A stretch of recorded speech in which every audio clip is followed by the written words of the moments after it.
ഞാൻ യക്ഷിയെ ഒരു ദിവസം കണ്ട്. അതായത് ഞാൻ പണ്ട് ട്യൂഷന് പോയ സമയത്ത് വൈകിട്ട് ഒരു 7 മണി, ഒരു 7:30-8 മണി ഞാൻ ട്യൂഷൻ കഴിഞ്ഞ് തിരിച്ച് വീട്ടിൽ വരെ.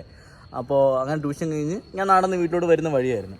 വരുന്ന വഴിക്ക് അല്ലെങ്കിൽ ഞാൻ ഒരു വീടിൻ്റെ അവിടെ എത്തിയപ്പോഴത്തേക്ക് ഒരു പ്രത്യേക സ്മെല്ലും അവിടെ ഒരു എന്തോ ഭയങ്കര നെഗറ്റീവ് ഫീല്. അപ്പൊ എനിക്ക് അവിടെ എത്തിയപ്പോൾ തന്നെ എനിക്ക് കുളിക്കാൻ നെഗറ്റീവ് ഫീലാടാ മയിലെ, നെഗറ്റീവ് അതുപോലെയൊക്കെ ഒരു മണം. അതായത് നമുക്ക് ഭയങ്കര സ്മെല്ലാണ്. നമുക്ക് അതുവരെ കേൾക്കാതെയാണ്. എടാ ഞാൻ എന്റെ ട്യൂഷൻ കഴിഞ്ഞ് എന്റെ വീട്ടിലോട്ട് പോണ വഴി രാത്രി 7:30 കുഞ്ഞായിരുന്നപ്പോ ഒരു 5ാം ക്ലാസ് 4ാം ക്ലാസ്സിലൊക്കെ പഠിക്കും. എനിക്കിപ്പോഴും ഓർമ്മയുണ്ട്. പറയണേക്ക് അപ്പൊ ഒരു സ്മെല്ല് ഇങ്ങനെ വന്നു. അതായത് ഒരു സ്മെല്ല് ഇങ്ങനെ വന്നു. അപ്പൊ എനിക്ക് ഭയങ്കര എന്തോ ഒരു ഫീൽ അവിടെ വന്നിട്ട്. അപ്പൊ ഞാൻ ഇങ്ങനെ ചുറ്റുമൊക്കെ നോക്കി വന്നിട്ട് ഒരു വീടിന്റെ മുകളിലോട്ട് നോക്കിയപ്പോഴത്തേക്ക് ഒരു സ്ത്രീ അറിയാ മുകളിൽ നിൽക്കുന്നത്. അപ്പൊ ഞാൻ